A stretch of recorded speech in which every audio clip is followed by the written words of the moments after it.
We're joined by Leo from TUI Group. Leo, welcome. Thank you, Simon. Thanks for having me. Thank you for stopping by. So, as the Global Head of Customer Services, BPO at TUI Group, how do you approach building strong partnerships with BPO providers so that they deliver consistently on TUI's customer promise? Well, that's a good question. So, strong partnership. I think it will be good to explain the difference what I see between having a BPO provider and actually having a real partnerships. So, I think having a BPO provider means you want to have, I say it, flexibility in your staffing. You want to have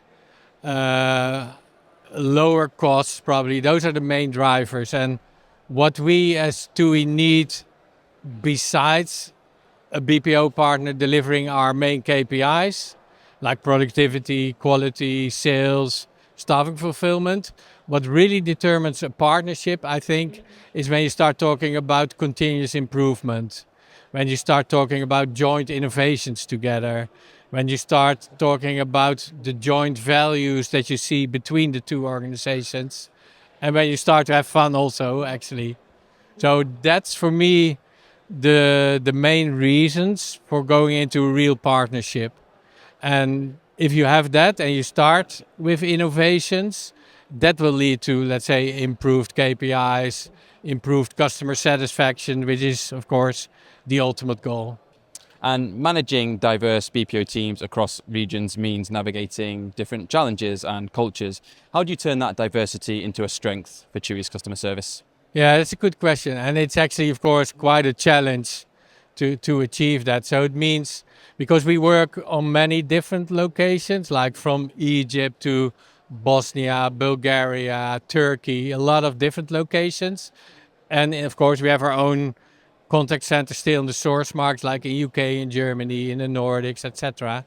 So how you bring that all together, and it requires, I think, a lot of time and effort, a lot of travel to visit those locations, and not just one way, but two ways. So we also invite our partners to visit our in-house contact centers, because I think that's the benefit we have, that you can show them from your own in-house operations how things work, how the way we interact with our customers.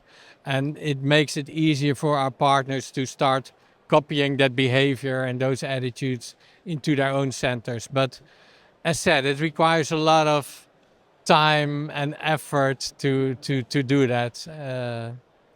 Looking ahead, what do you think will be the biggest disruptor in the travel customer service landscape?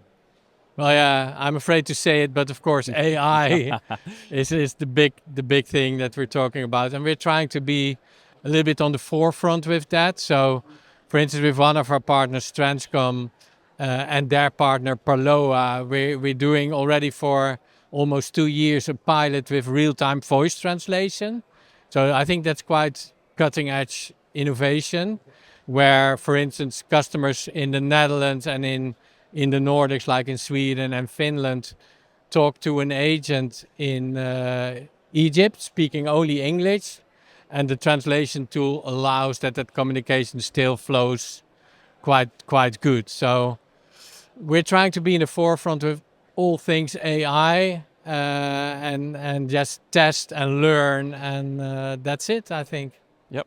And looking back internally, how do you see the role of BPOs evolving within TUI Group over the next 3 to 5 years?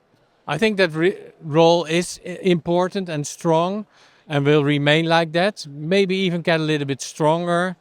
And it's, like I said earlier, it's not just about delivering the staffing needs that we had, but it's also about helping us accelerating our technology roadmap, helping us to fill any gaps that we have, doing PSO, proof of concept, doing pilots with new technology.